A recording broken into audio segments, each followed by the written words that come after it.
All right, I'm going to get started. This is recorded, so just know that if you are like, oh my gosh, I need to leave, something came up, whatever, that's fine. You can catch the replay. All right, so as you're coming in, please drop your name, your business, and your location in the chat. My name's Michelle. I'm the owner of Collective Marketing. I'm a creative entrepreneur. I also own another business called I&E Dance Studio, which is a dance studio for 18 and older in La Crosse. And you'll hear me kind of throughout talking about that and a new program that I launched that I'm using as, kind of a little bit of that example for you today throughout this webinar. And I'm also a single mom to a little sweet 7-year-old who thankfully is at my parents' house because school was canceled today. We were kind of expecting that last night. So he slept over there last night and is over there so that I can produce this webinar without him running around or whatever. So today, what we're going to be learning about in the Big Launch Blueprint, we are going to be talking about doing a competitive analysis to start. We're going to be working on the name, one-liner, and offer, building your marketing assets, deciding your marketing strategies, and a timeline. So there's going to be a lot of stuff that I cover, and it really is up to you to decide what all you're going to integrate in your launches. So an overall thought for me as I was putting this together is I just want to acknowledge all of you business owners is that it takes a lot to put something out there. It takes a lot of creativity, it takes a lot of work and strategy. And like sometimes we might feel discouraged when we like put something out there and we don't see any traction. We might feel crickets when we publish something, and that is normal. I just want to normalize that feeling because there's a lot of noise in people's lives. They are being bombarded daily with people selling things to them. Politics are kind of crazy right now. There's a lot of stressors on our lives. Food is really expensive. Like there is so much going on. So we have something awesome to offer. I know all of you here. We have to work on how can we stand out above the noise?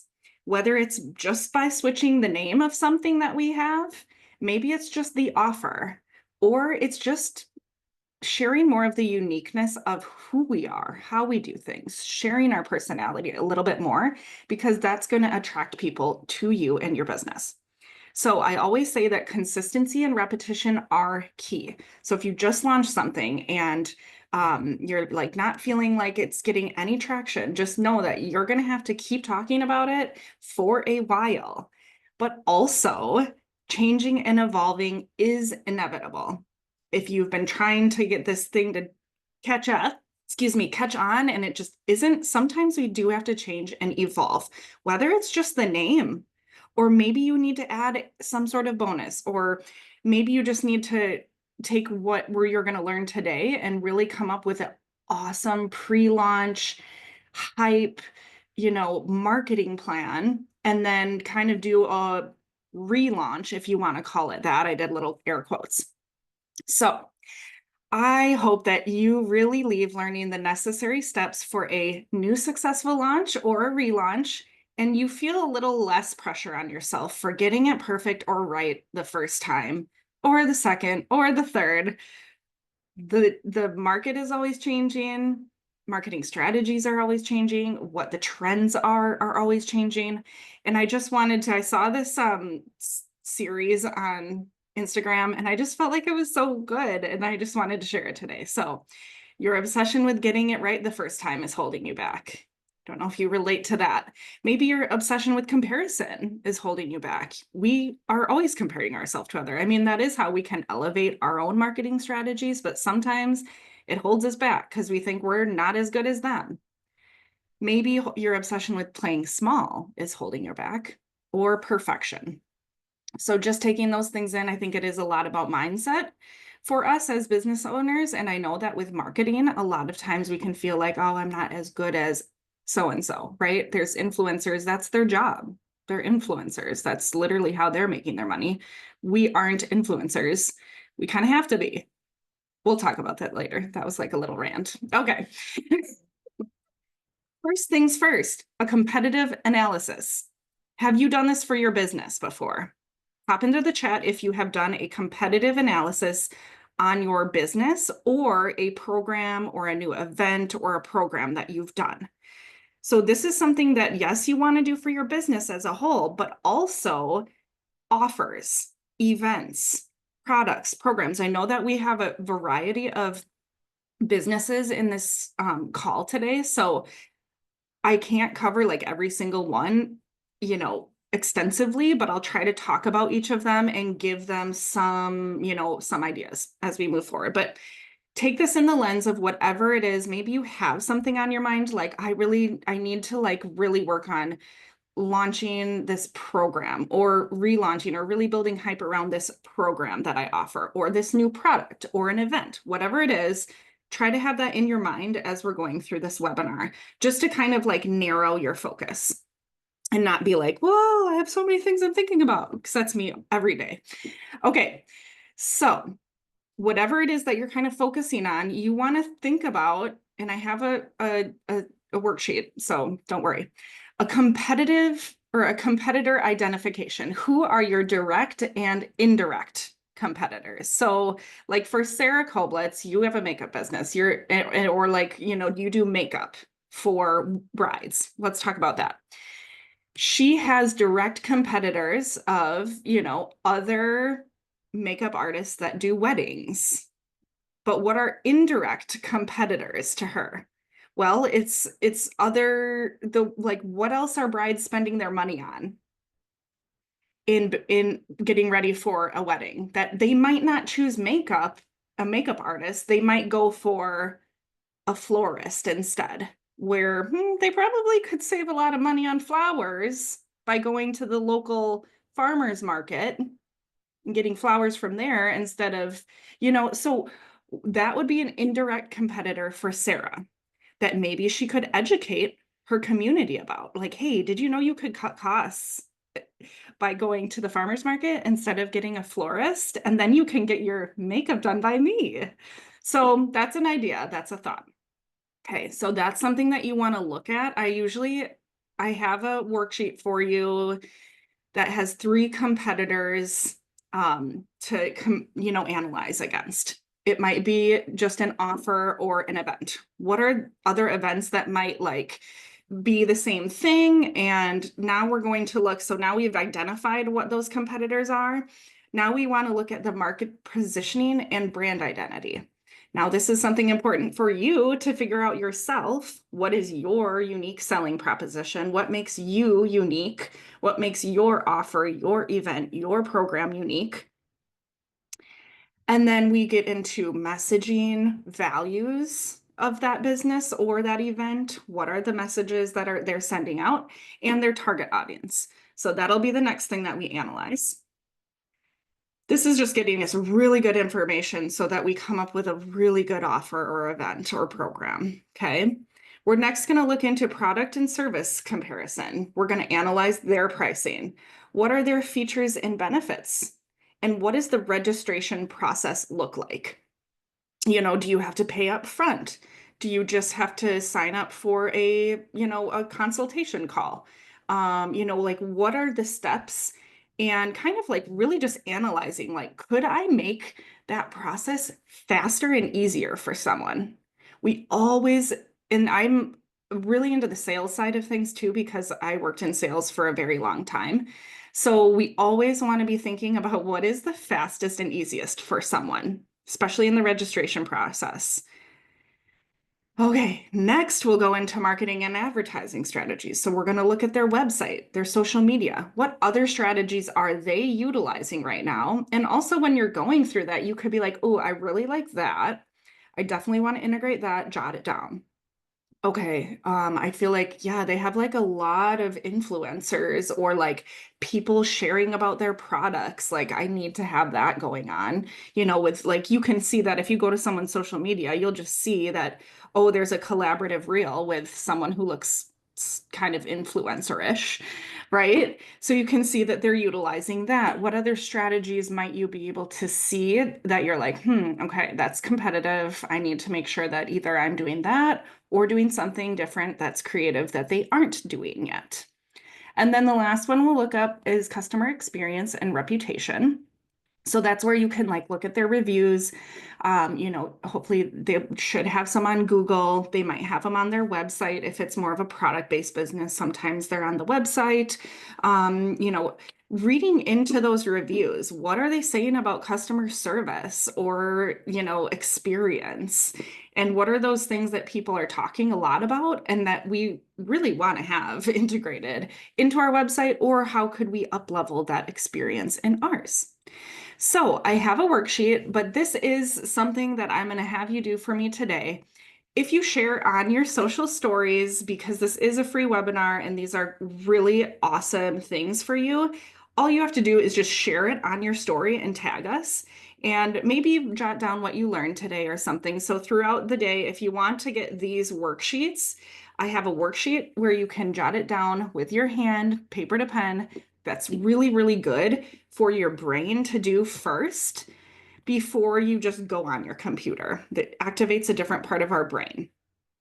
Then I also have a spreadsheet if you're a spreadsheet girly.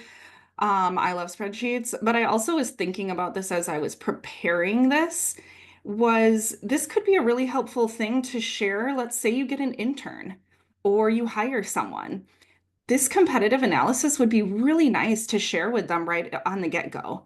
They'll see your business. They're going to see literally what your unique selling proposition, your target audience, your values, your pricing, your features, registration, and all the things, and your reviews, right? Maybe you have some already.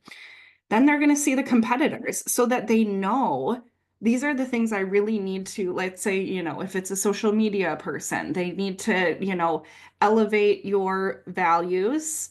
And here it is. And maybe the registration and sign up process is way easier than the competitors. So you want to like capitalize and push that out there like all the time. So I think this would be a really helpful thing. So if you just take a picture, you don't even have to take a picture of your face if you don't like doing that. Tag us, tag Collective Marketing, and then once we see that, we will send over, or I will. I don't know why I say we, it's me. I will send over the worksheets to you. It is a one-woman show over here right now. I've had interns in the past, but it was just a season of life right now where I have to buckle down and do it myself. And you go through those seasons in business ownership. Okay, so we're moving on to the name, one-liner, and offer.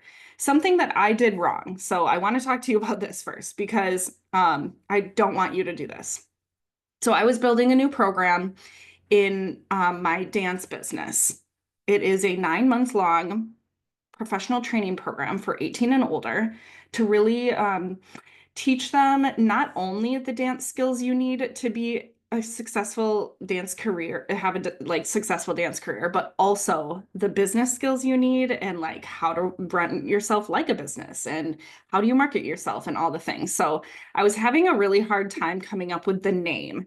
I feel like that is always what I get stuck on. I always go to ChatGPT. It really helps if you're ever like, oh, I don't know what to name this program. I don't know what to name this product. I want a catchy name. Go to ChatGPT, use AI. That's how I came up with the big launch blueprint. I wouldn't have really thought about that. I don't know what it is about like we're like naming something. It just, you want to have something that's catchy, and we'll talk a little bit more about that. But what I did wrong is I did not look on social media. I don't know why. I came up with the name, right? And then I didn't go to social media to see if there was already a name, like a dance industry program with that name. And guess what? There was. And they have 12.6K followers. And I was like, all right, that's great. I just made all of my marketing assets. I just created the logo, the whole website, email, all the things. And I was like, dang it. All right. I just have to go back and change the name. So I did change the name. It is not Launch Dance Program. It is Bridge Dance Program. And one of the reasons I didn't want to call it bridge at first, even though I loved the name, is I have a dance colleague.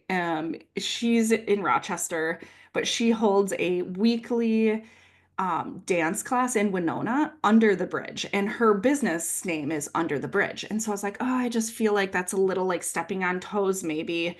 It's not the same exact thing, but I just wanted to be respectful of her as a colleague in the industry.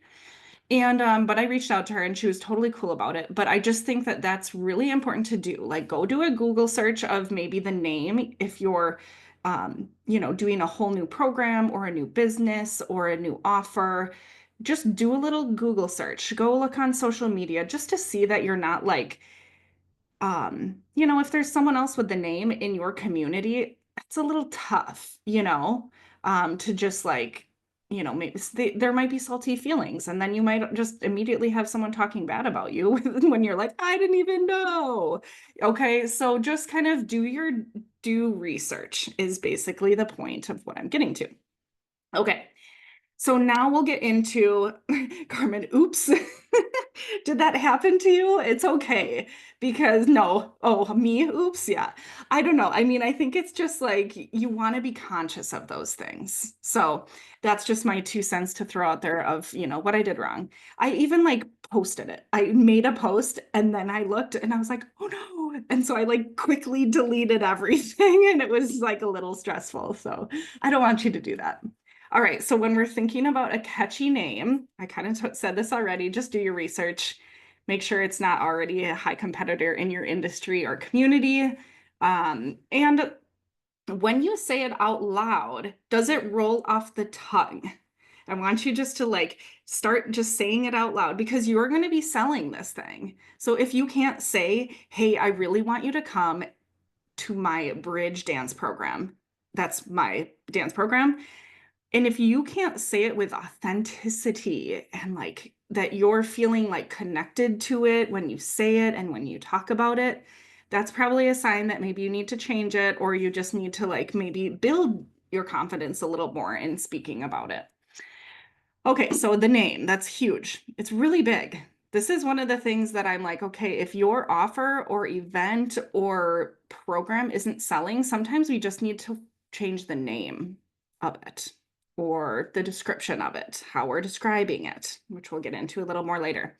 Okay, so then we have the problem, or excuse me, the one-liner. This is really talking about problem, solution, and success. And we want to have one of those not only just for our business, but also for all of our offers, all of our events, all of our programs. So anytime you're making something new, you want to come up with a name and a one-liner for that thing. So we've got Domino's, hot fresh pizza delivered to your door in minutes or less, guaranteed. Slack, make work simpler, more pleasant, and more productive. Dollar Shave Club, a great shave for a few bucks a month, no commitment, no hassles. So you're really seeing like, oh, maybe the problem that Domino's was seeing in the industry is like that it was taking a really long time to get the pizza. So we're gonna, and maybe it was cold. So we're saying hot, fresh pizza in 30 minutes or less, guaranteed. And that is a huge thing that we'll also talk about with the guarantee. So just thinking about, I always love to look at bigger industries because they have such huge marketing budgets. I mean, like, it's crazy. So, like, why not look at them and like take after them? What are they doing? They're very successful. So let's, start getting in there. No commitments, no hassles, more productive. Like, what are the things? What is the solution? What is the success? Slack is it's going to be simpler, pleasant, and productive. They have 3 nice keywords there. The Dollar Shave Club, a few bucks a month, no commitment. So anyways, hopefully that kind of helps you. It's always thinking about what is the problem people are experiencing, the solution you provide, and the success they are going to have. And then we get into the offer. What do they get? If they're going to come to the event, what are they going to get? Give me bullet points. Bullet point out the features, bullet point out the benefits.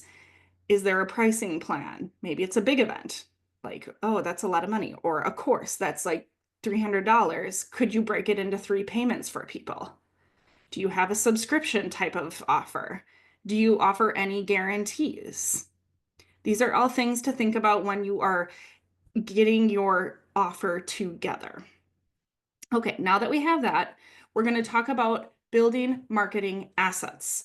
So, mute that. I don't know why this is from my Bridge Dance program. So we have our landing page number 1. And I'll talk a little bit more about landing pages on the next one, but as you can see, we have some movement showing the dance, a little bit more information, what the classes are going to be, kind of in a bullet point type list, a little nice, like what are they going to experience, and then really breaking down the details in little drop downs so that they get all the information that they need about this program that they're going to enter into, where their new home's going to be, the instructors, some testimonials, and then how you can apply, and making sure that you have the application process really nice and seamless for them, or the sign up process really nice and seamless, right? So that's your landing page. It is solely focused on Bridge Dance Program. That's all it's focused on. And that's the big thing about landing pages, is we want to have it solidly focused on that one offer, that one event, or that one program, or that one product. And I would think with products, I would say it would be like a product line of like, these are all our, like I work with Sabria at Simple in Nature, these are sugar scrubs, but there's a sugar scrub page because you want to like list all the benefits of what a sugar scrub is going to do for your body. And then at the end, I mean, then she'll talk about, oh, we have this scent and this scent and this scent, and these essential oils do this to your body, and these essential oils help with this inflammation or that or the other thing. So you could build out pages for each of your product lines. Obviously, you have your whole shopping center, or like the whole shop all page, right? But we want to have landing pages, and often those aren't those aren't on your main navigation. Those are like usually, I mean, underneath one of the main navigations. So like on my main website, I have I&E Dance Studio, and then in the drop down is where I have, actually, no, I have Bridge Dance Program as its own. Sorry, I messed up there. Let's think about something else. My like if people wanted to sign up to perform in my second annual showcase, I don't have that on my main navigation. I have that as a drop-down tab, but it is a specific event that I'm inviting people to come be a part of. And I really needed to lay out all the information about, this is what you have to do to be involved. This is the commitment. Here's how you sign up for it. So having its own page is really helpful for my dance students to understand what they're signing up for and then do that thing. And then I can just link to that landing page, and I know that they're getting the right information instead of just going to my website and like trying to find where was that page. Okay. So then we have our social media. Obviously, we're building all of those marketing assets. I love to create my own templates so that I can just duplicate in Canva and change this. So this would be like my testimonial template. This is maybe an event template. This is just kind of more of a advertising one. And then obviously we're creating reels with really, really catchy hooks and all the things. So as much as you can build marketing assets before your launch is going to be so huge. And just having those in place for your business is going to be so huge. Saves you time, money, mental energy, and all the things. Also choosing where are you going to be on and focused on: Facebook, Instagram, TikTok, YouTube, LinkedIn. There's all the other ones, X, all the things. That really matters on what your target audience is. And I'll talk a little bit about that in a minute. And then coming up with print materials. Maybe you're going to have some flyers around town, posters, postcards, brochures. Getting those things prepared and built. Okay, I just want to talk about a couple things for your killer landing page here. Like I said, focusing on singular product or service. A pro tip is taking the navigation menu off the top of the page. So most website builders have that option so that, you know, people aren't like trying to go to other things. Okay, a lot of courses do that. Like Jenna Kutcher does that with all of her like big offers, her big Pinterest lab offers. You can't, it's a landing page. That's what a landing page really is. It's so that you only focus on that one thing and you're not going off to different pages on the website, getting distracted and then leaving because you're overwhelmed with how many things she offers. Testimonials, authority logos, always have those. Customer centric messaging. A new thing that I've integrated is called a social proof widget, which on average is increasing conversion rates by 10 to 20% on most landing pages. So that basically just pops up in the bottom left-hand corner and says, hey, Cassandra booked or joined the Pinterest lab. So that one's called Proof. I know that that one works well on WordPress sites. And then Proof Source is the one I use. I'm on Wix, and you do have a free allotment. I think it's like it'll show up until you reach 1,000 viewers on your website a month. So if you reach that 1K, like that's how many people have come to your website, it'll just kind of say like, oh, people aren't seeing it. Do you want to upgrade? And I'm like, I'm not upgrading right now. I want to spend my money on other things. But if you have that to spend and we'll be able to track, I'm not sure, Stephanie. That would be a really good thing to look into. I'm not sure actually on that question. I could look into it for you because that would be interesting to know if I'm sure there's some sort of automation, right, Carmen, that could connect those two maybe. I feel like there's always a tech connection that can happen. Granted, that's always like a pain in the butt sometimes to have to like do that connection. But usually once you get it, figured out, then it works. I would think Honeybook. Sarah, what website builder are you on? Because I would think Honeybook. Yeah, I think Honeybook with how many like automations are happening there, I would think that there is that. Oh yeah, an API key for sure. That could be it. So some research, that's always the thing. It's like, oh, we have a different website builder than where we get our actual payments from. So then sometimes there is that like little tech piece that we have to connect, and it is what it is, right? An API key is like a little like code you put on your website and then it connects it with a software type thing. I don't know. It's like the background. Ooh, it's crazy. Okay. Here we are. We're going to move on to deciding our marketing strategies. So which ones might you integrate? These are just a lot of options, right? This is beyond the basics of organic social media. Obviously, we want to always be doing email and we always need a website, right? So these are beyond just the basics, okay? Ideas for you to integrate, and I'll share about how I did this with my bridge dance program. So I think there's a real lost art in sending mail, postcards, mailers, letters in the mail. So I think that is a really great one to consider investing some of your money into. Maybe it is a Google ad. This is where everyone goes to search for things. Google is the #1 search engine. So we want to be on there. I think that is even higher on my list than Facebook and Instagram ads, to be honest. So Google ads are great for that searchability aspect where people are saying, looking for dance classes or adult dance classes in La Crosse, Wisconsin. I've had so many people just like, oh yeah, I just Googled you. I'm like, sweet, that's great.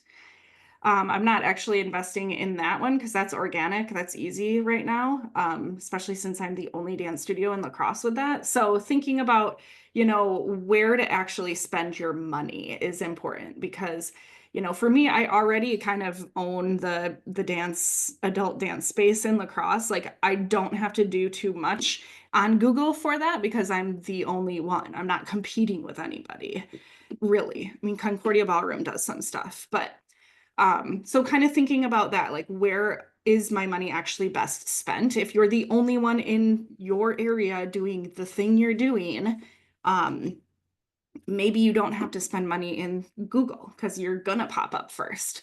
But if you aren't popping up first when you search it, then that's something to think about, right? How is your SEO on your website? Different things. Okay, Facebook or Instagram ads. setting those up right on the back end. So there's the way of boosting a Facebook or Instagram ad, but then there's also what is called Facebook Ads Manager. And it's like the back end thing. So I know a lot of business owners that just boost ads, and then a lot that are like in the like actual ads manager. Ads manager just gives you way more options of being able to target your audience. You set up your meta pixel so that people are retargeted if they engage in your business or click on one of your ads, then you run another ad, it's going to show up to them again. So there's a lot more capabilities on the Facebook Ads Manager background. And that was something that I just wanted to mention because I've had that come up a lot. And on the Facebook Ads Manager, you can add multiple different descriptions, multiple different headlines, and then Facebook and Instagram are going to take the ones and use the ones that are, getting the most engagement. So basically, you're giving them like a lot of options for things, and then Facebook, the system uses and pushes out the ones that are, making the most engagement, and then that's, saving you money. So if you're just boosting an ad, you're just boosting that specific ad. Instead of on Facebook, you could, this social media post did really well. Okay, I'm going to make it into an ad. Or this reel did really well. I'm going to make this into an ad. That's what I would suggest. If you have something that did really well and really converted or got really high engagement, create that into an ad on Ads Manager, but then add different descriptions, add different headlines, and see how that goes. That would be my suggestion for running ads. Okay, TikTok also has ads. Obviously for me with my bridge dance program, I'm targeting 14 to 22-year-olds. I have to be running ads on TikTok. I've got to be pretty on TikTok, okay? So this is just where you kind of get into like who is my target audience and where do they spend their time and how do I reach them? DMs on social media does not get old. We got to be doing that. It's like, when you get a new follower, message them. Hey, thanks for the follow. What brought you to my page? Start a conversation. It's social media. We're supposed to be social. Um, I even do cold DMs on social media sometimes. I mean, that's how I got, not half of my teachers at the studio, but a couple of both of my salsa instructors when I first started, I feel like I was like stalking them, but not really. I was just like, oh, I saw this picture of a salsa dancer. And then I went and looked at his profile and then I just sent him a message. I was like, hey, I see you salsa dance. I'm looking for a salsa instructor. We met up in person. And then he's like, yeah, let's do it. Let's try it. And still good friends to this day with him. So it's just so funny what can happen through social media. So DM people, especially when they follow you. I think it's great to just ask them, hey, or say hi. I hold sales emails. Sometimes you got to do them for a brand new program. Are you going to integrate influencers and ambassadors? It's something that I just did for my dance studio. Maybe you need to get on a podcast. I'm not saying you have to start a podcast. Maybe you should get on a podcast and talk about your offer or event or business that's coming up. Pitch yourself to a podcast. Maybe you want to produce a webinar like I'm doing today. Maybe you have some rewards for social share. I did that today as well. I was like, hey, if you share about, and if you came on late, if you share about being on this call, picture, selfie, I don't care what it is, you're going to get all the worksheets from today that I have prepared for you. Make sure to tag Collective Marketing so that I see it come through. Maybe it's press releases to local news. Maybe it's getting involved in some local events or markets, especially if you are a product-based business. So I want to give you an example of the Bridge Dance program as so that you understand, some of the nitty-gritty details. So my target audience is 14 to 22-year-olds in the Midwest, potentially the entire US. I don't know how many people would move to La Crosse from Texas for a dance program, but there is high potential, who knows? But most of them spend time on TikTok. A sub-target audience are the studio owners of these teenagers, right? They are averages, I'd say 40 plus. They spend most of their time on Facebook. Facebook is like, there's like 2 million competition moms groups. There's dance industry groups on Facebook. A lot of studio owners make their own Facebook groups for their studios on Facebook. So just kind of knowing what industry you are in, where do people spend their time, also age range. 40 plus is usually Facebook. Millennials were like, I mean, 40s, I don't know if that's still millennial, whatever. We're usually Instagrammers. And then, younger generation is a lot of TikTok. Men are usually on YouTube. Okay, just throwing that out there. If you're marketing to men, get on YouTube. um, and so here we go, what I did. This is kind of the order of the things that I did after I got all the things ready, all my marketing assets together, launched it on social media, all the things. I sent a cold sales email. I sent out emails individually to studio owners introducing the program, asking if they would share with their students, and I attached a flyer they could print out. I sent this out to 175 studio owners in the Midwest. So it took a little while, but I knew I had to do it. Get the word out. This is a brand new program, and it's kind of a bigger program, okay? I did a brochure mailer with a cover letter. So this is the brochure that I made for Bridge Dance Program.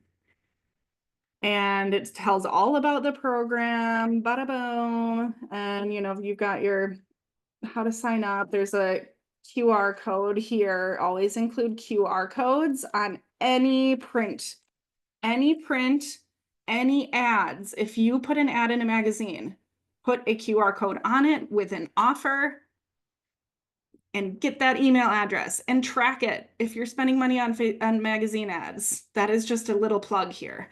I used to work in magazine advertisement sales where I was selling and trying to get people to put ads in the magazine. And I would always tell them, because I'm trying to sell them, putting an ad in my magazine, right? Or it wasn't mine, it was the business I used to work for. And I was like, hey, so, if you want the best return on your investment for a magazine ad, make sure that you have a QR code and a special offer that you're putting on your ad.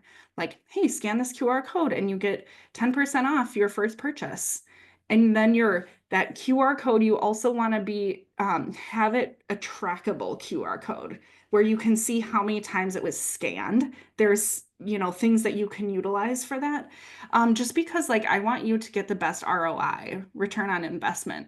And I was thinking about this earlier. I don't want you to only think of investment as money, also time and energy. But yeah, that is a little plug for magazine ads, which I didn't put on here because I don't do them right now. And I don't know why I didn't think about it. But I was thinking about the investment piece of it. So with the brochure mailer with the cover letter, so I showed you the brochure and I got a little off track because I was thinking about the QR code situation. So then I just put a little cover letter, and it was, I already sent them an email. They probably didn't see it. But also I'm just saying hey, I know you're busy. I'm a studio owner too. I want to tell you about this program. So how can you maybe reach out to them a second way, in a different way? Now, just brochures in general or postcard mailers. So I sent them to the same studio owners. I spent about $277 on the brochure mailer. That's, getting these printed, getting the envelopes, the postage, all the things. That does not include my time though on this, so just saying that. But I did send it out to 175 studio owners. That's about 150 per person. And what I like about this is I know they got it in the mail, except for some of them that, did get returned. Reality of, they maybe are out of business because of COVID. I don't know. Or they moved and they didn't put a forwarding address. So just thinking about the amount that you're investing in that. So pretty good. And what I'm comparing this to are spending money on ads. I know that I heard one gal say she used to spend $1,200 a year on a magazine ad. And I don't know if that ran for the whole year or what that situation was, or if it was in 4 publications, or I don't know how many publications it was in, but maybe you break down like, okay, I used to spend this in magazine ads. Maybe I should try doing mailers this year and just do a quarterly postcard or a quarterly brochure talking about everything I have coming up the next um, few months. Something I've been wanting to do with my dance studio is like get 3 months planned ahead and then be able to send out a postcard of like, here are all the things that we have going on in the next few months, right? Or you have a new product line. That would be great to send it out. I've been really wanting to try to figure out how to do like the scratch and sniffs for Sabria, where if she has a new scent, like, can we figure out how to do the scratch and sniff and like send some in the mail? I think that'd be so fun. Like I always like scratching those and oh, that smells nice. So just thinking out of the box, but I think that those mailers are really cool if you can do them and just, get them engaged. We don't really get a lot of fun mail. We get a lot of, and make it fun. So like, yes, we are advertising our business, but could we make it fun somehow? Also, we're small businesses. We're not like Charter or TDS. I don't know how many things I've gotten from TDS in the mail the last month, but it's kind of getting a little annoying now. I'm like, man, God, chill out. Okay, moving on. I went on Facebook and tried to join some competition moms groups. That was a little harder to get into because I'm not a competition mom. Like I don't have kids that are in competition. But I am a part of some of the dance industry groups to be able to engage in those groups and just give advice. Like what kind of advice can I just add in there? And then I start becoming a thought leader in the dance industry a little bit more than I have been, just because I wasn't really doing that for a period of my time. I was, working in sales and marketing. I was at a dance business, but I wasn't a thought leader in the dance industry. Okay, what else did I do? I still haven't done this all yet because I started to DM studio owners on social media on Facebook, or I started on Instagram, excuse me. And then I was like, that's not where they spend their time. What am I doing? I'm wasting my time because they're not going to open this. They're not going to respond. They are on Facebook. So I am actually DMing them, asking them to share about a webinar that I'm producing for teens. And that's down here, number 7. I'm producing a webinar, Beyond the Studio Dance Careers Unlocked. That was a ChatGPT help. I would not have come up with that name for the webinar. I'm using ChatGPT all the time for creative names, right? So I'm going to tell them about that. I have a Google ad going with keywords like dance career training. These are my top keywords right now, actually. I just looked yesterday. Dance career training, dance and business program, 9-month dance program. The cost per click right now is $1 to $2. So, if you think about a brochure mailer, I spent $150 per person. I'm spending $1 to $2 for a click on Google Ad, which is the industry standard. Like that's fine. That's normal. But I just kind of think about it in terms of like, where do I actually want to spend my money? Right now, I need to spend some money on Google Ads because I'm trying to reach a whole new demographic. It's a brand new business. Like I don't have any sort of social media, like natural organic presence right now. So then I'm also going to do TikTok ads because my target average audience is 14 to 22-year-olds. I might even run a Facebook, Instagram ad, but more targeted towards studio owners and the parents of dancers. So I'm going to probably do something like, oh, are you a mom and you're unsure of what your child should do after dancing, in high school? Like, where do they go? Do they go to college? They want to dance for this NBA team maybe one day, or blah, blah, blah. They want to move to LA. Like, as a parent, you're like, I don't even know, right? So I might do something like that. That's really the webinar that I'm talking about, is kind of like educating the parents of this. So this is just giving you all ideas. Hopefully you're like kind of getting some things unlocked. I'm going to attend a local event in Minneapolis, and then podcasts. I'm going to try to pitch myself to some dance industry podcasts for an interview. I want to start my own podcast, but I don't have the time right now to do that. So getting on other podcasts. So this is kind of how I went through it for my business. And so hopefully this will help for you. Some other ideas just for boosting, I don't know, Other examples of strategies you can integrate. So this is something I'm doing for my Q2 marketing plan intensive, which is coming up next Friday. If you're interested, I'd love to have you there. So for anyone who's attending, I am giving them this graphic. I created it and I sent an email and I said, hey, if you're willing to share this on your social media, tag me and include the link on this, I'm going to do a social media audit for you. And that was that. And all they have to do is share this thing and I'm going to give them a social media audit. So this is also something that if you're like, oh, I kind of wanted to go to that, but now that I know I'm going to get a bonus social media audit, I definitely want to go. This is open for you as well. But how can you give rewards for social media sharing? I got this from this program that I just signed up for this month, which was this like sales program type thing for 30 days, a sales challenge basically. And she was like, hey, if you post this on your social media and tag me, you get access to this course. This course is worth $222, right? Always give like the value of the thing, even if you're kind of like upping it. It's kind of a little bit of the tricky sales marketing, tactics. I mean, obviously, if it's on your website for less than that, you can't be like, hey, it's actually, can't like say it's $200 and it's not. But yeah, so like tell them the value of it because that's going to even feel like, oh my gosh, I'm getting this $200 course for free just because I posted on social media. And that's, something great. Okay. Influencers, ambassadors, this is really huge in our day and age. If you can integrate this into your business, I highly recommend. This is something that I soft launched with Emma and Kathleen last year. But I full launched it this week because I was feeling energetic about it. Sometimes you just get in those modes and you're like, all right, going for it. Let's go. So joining the ambassador program, I laid it out really easily how it works. They literally just get a coupon code on my website and it gives others a $10 class on them. They have to post at least once a week on social media. So that is, in order to be a dance ambassador, that is a requirement. And for every time their code is used, they're going to get a 5-class pack, or they can choose a month of unlimited dance pass, which is about the same price. Actually, the 5-class pack is more expensive, but unlimited pass, you get to attend as many as you want. So anyways, really excited to see where that goes.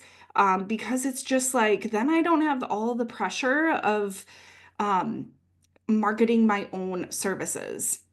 And like, this is something I say on probably almost every webinar is like, customer testimonials are trusted like 12 times more than marketing coming from the business.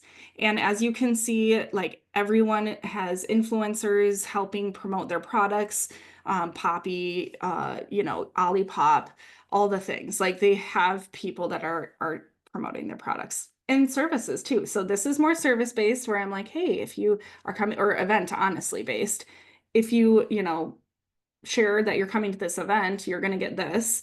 This is, more service based about, come to this class with me. You get a $10 class on me. Another thing I wanted to just show is a news press release. Just sharing about, to your local news about maybe a big event that's coming up. I feel like the local news loves big events that are happening. So I'll send this out about my second annual studio showcase to the local news stations and hopefully it will get picked up. You never know. Sometimes they just show up too. And you're like, oh, okay, hi. Okay, so talking a little bit for the last bit of our call here about timeline. And when I think about timeline, it's just so hard to give you like, oh, this amount of time before. Pre-launch is going to take it might take me a week to get all of this done. But for others, it might take a month. It also depends on what do you have going on in your business right now? Like how much time do you actually have to spend on building out all of the pre-launch materials that you really need for a successful launch? Okay, so we're going to just talk through this. This is one of the worksheets that I will send out. That, if you share about the webinar on social media and tag me, I'll send this to you as well that you can check it off the list when you get it done. So we have the competitive analysis that we talked about, get that done first. Then we determine the name, the offer, the one-liner and the offer. Then we're building our assets. Then we're deciding on our marketing strategies, which all do we want to integrate into this launch. And then we have pre-launch hype and bonuses, which is what I really wanted to talk about here, because this is really important to integrate before you launch an event um, or a product or whatever have you. So some ideas for this would be special early bird pricing or bonuses. So like I know Stephanie did a lot of early bird pricing for her Sister Circle Summit coming up. And if you're not signed up for that, you should also come to that. But yeah, like having those cutoff dates, like people need to know that like, hey, this is only available until X date.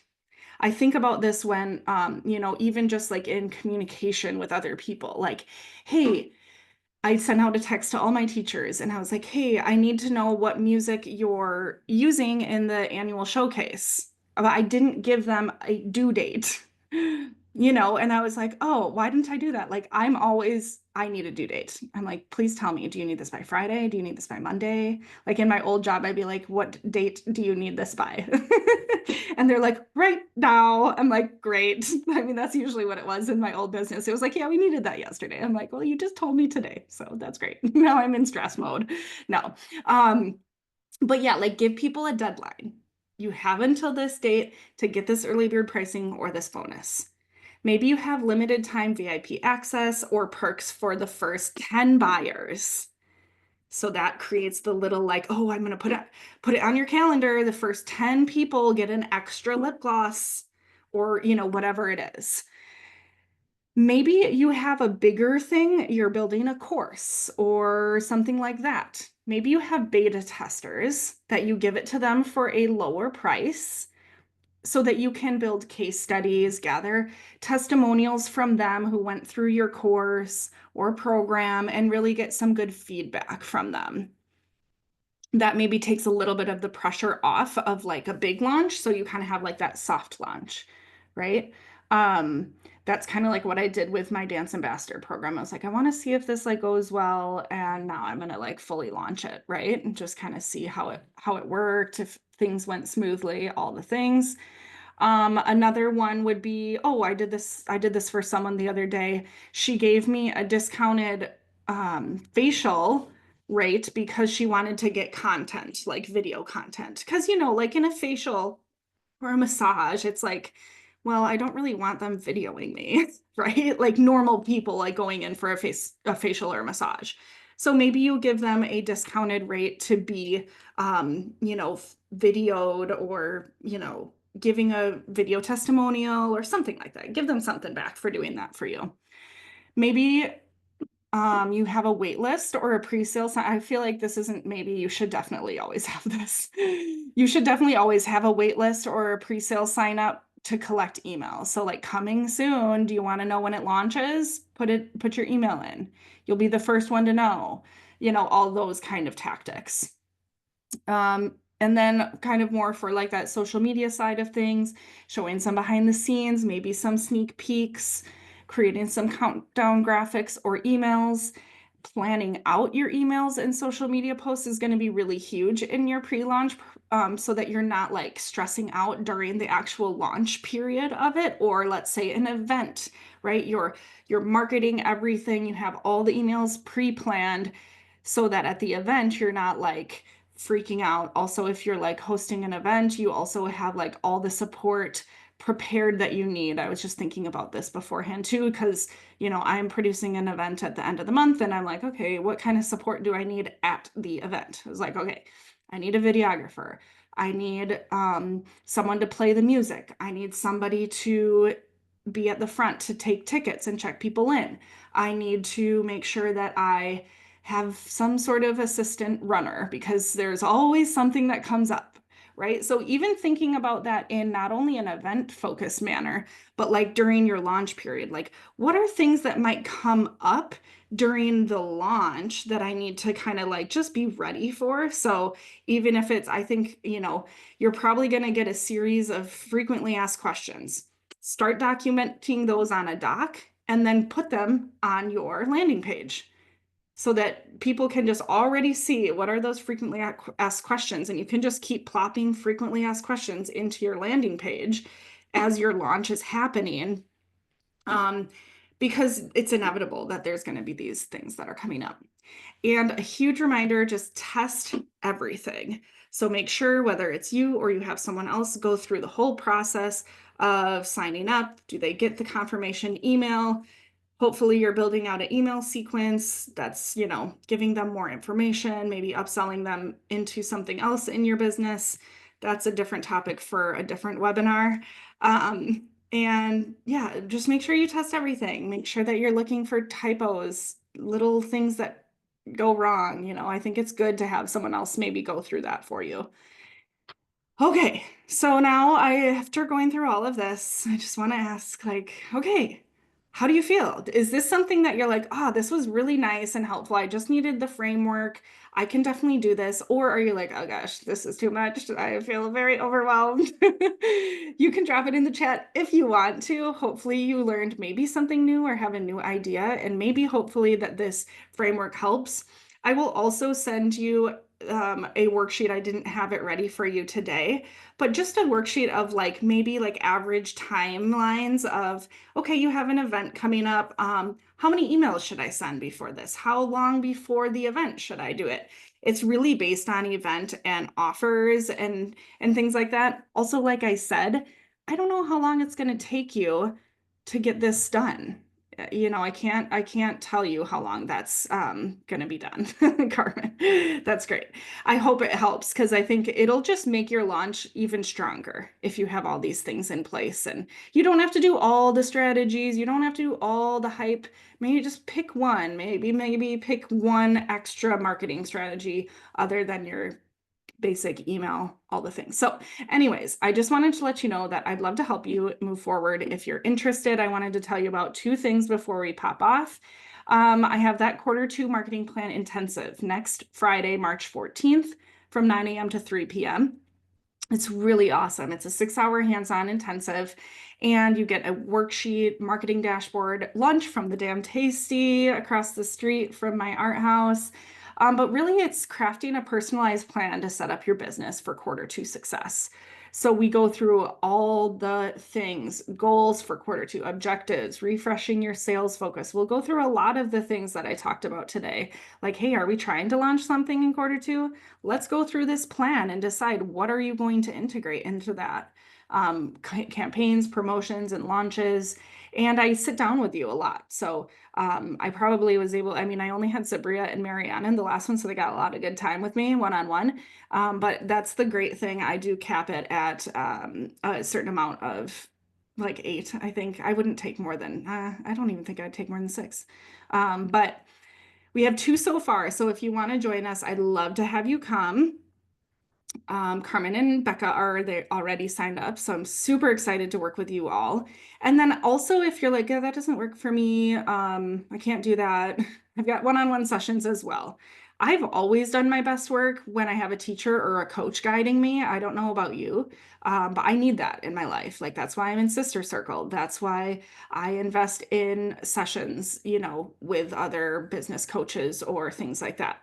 I can't do it all by myself. I need someone who is an expert in their area to guide me through it, but I do feel like, let's say this is the thought process. I feel like I can learn it and execute it without hiring someone to do it, right? But I need someone just to help me and sit with me, bounce ideas off of. So this is what I offer for my one-on-one sessions. They're $75 for a session of 1 hour.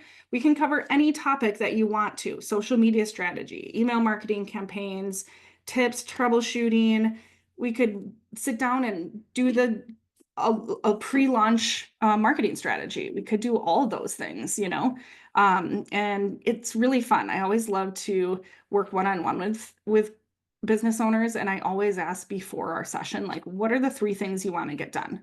What are those top 3 things that you would want to get done today? And let's try to accomplish them as much as our ability is able to. So thank you so much for joining me today.